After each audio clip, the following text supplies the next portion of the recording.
Hi guys, welcome to the Sailors Lounge. My name is God's Creek. You have seen a ship before. Most likely you have seen this boat hanging on both sides of the ship, starboard and port side. And maybe you're wondering, what is this boat doing right here? This video, I'm going to tell and explain what this boat is all about. So stay tuned, subscribe, turn on your notification if you haven't done that already, so you do not miss out on anything. Now, this is called a lifeboat, and it is used in the event of an emergency. Say the ship is sinking or the ship is on fire and it's no longer conducive for the crew. They have to abandon the ship. They use this guy here, this lifeboat, to leave the ship. For better perspective or understanding, allow me to share a little story with you, how this came about and what is inside of this lifeboat. What exactly makes it a lifeboat? On the 14th of April in 1912, a ship sailing from Southampton in England, sailing to New York in the United States, having on board 2,220 people, 4 days into her maiden journey, collided with an iceberg on her starboard side, leaving 6 open compartments which flooded the ship. Sadly, on the 15th of April 1912, Titanic sunk into the North Atlantic Ocean. Sadly, it left over 1,500 dead people out of the 2,220 people on board the ship at the time. Now, when that happened, investigations started by the International Maritime Organization. They wanted to know exactly what happened. This is by far, then, one of the most tragic accidents to happen in the maritime industry. 2 years later, in 1914, they held a convention which is SOLAS, Safety of Life at Sea.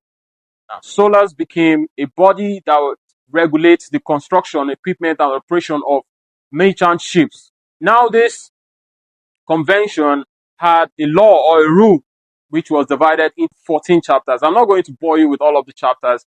I'm particularly concerned about chapter 3, which talks about lifeboats particularly. So this is where lifeboat comes in. Now, during their investigation, they found out that they had 2,220 people on board and only 20 lifeboats. Now, if you do the math, 2,220 divided by 20 lifeboats, that's about 111 thereabout. So they had insufficient lifeboat. That was one of the issues they had. After that convention, they came up with laws, rules, which I'm going to be sharing with you. This story is a build-up why this is called a lifeboat. Now, according to chapter 3 of SOLAS, the IMO, International Maritime Organization, made it compulsory that every ship that weighs over 2,000 gross tonnage must have at least 2 lifeboats, one on the starboard and one on the port side. This one is the starboard lifeboat and the other one is the port side lifeboat. And the number of crew on board determines the capacity of this boat.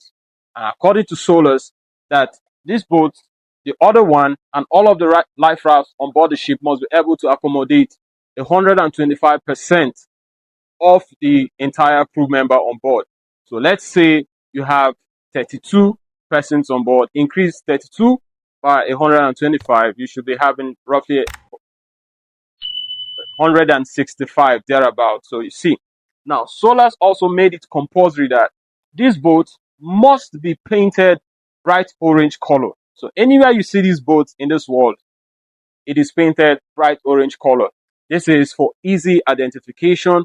And of course, you have the IMO number boldly written on top of the boat.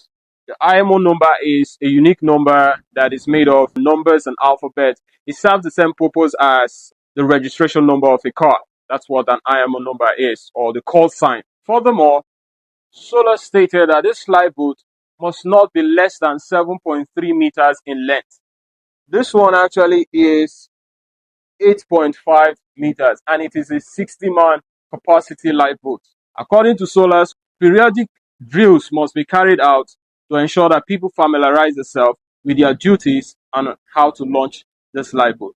So this boat also inside has some specific items that makes it a lifeboat. Now, in the case of Titanic, they had open lifeboats, but this is closed.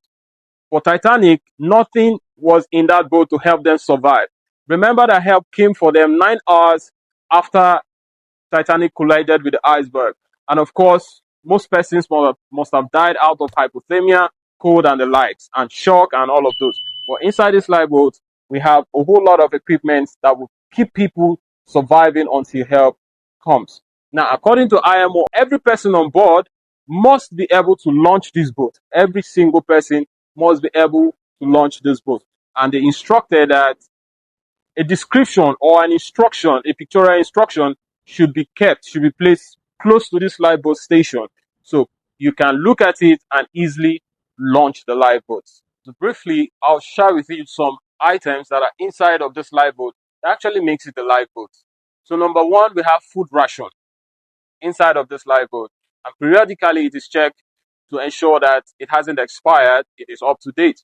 We have water ration inside of this boat. Moment you get him, I think it's a liter for one person. We also have seasickness pill, because I can tell you for a fact, the moment you get on this boat and this boat is on the water, it's waterborne. Trust me, you feel seasick. So we have seasickness pill inside of the boat.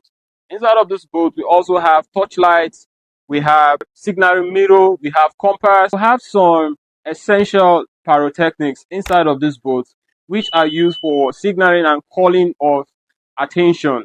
That is when you see rescue boats around. We have buoyant smoke inside of this lifeboat.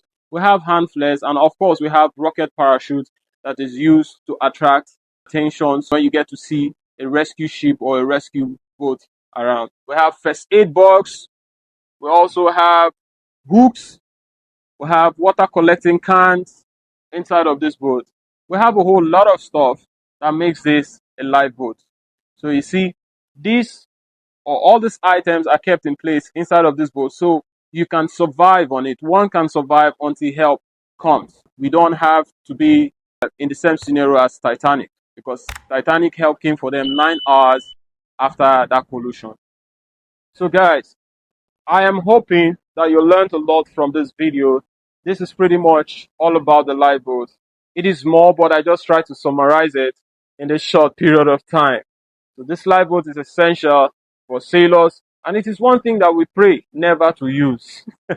It is there, and we pray never to use it. So please go ahead, leave your comments, ask your questions, subscribe if you haven't yet done that.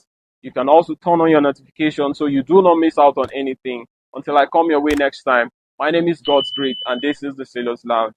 I'm signing out for now.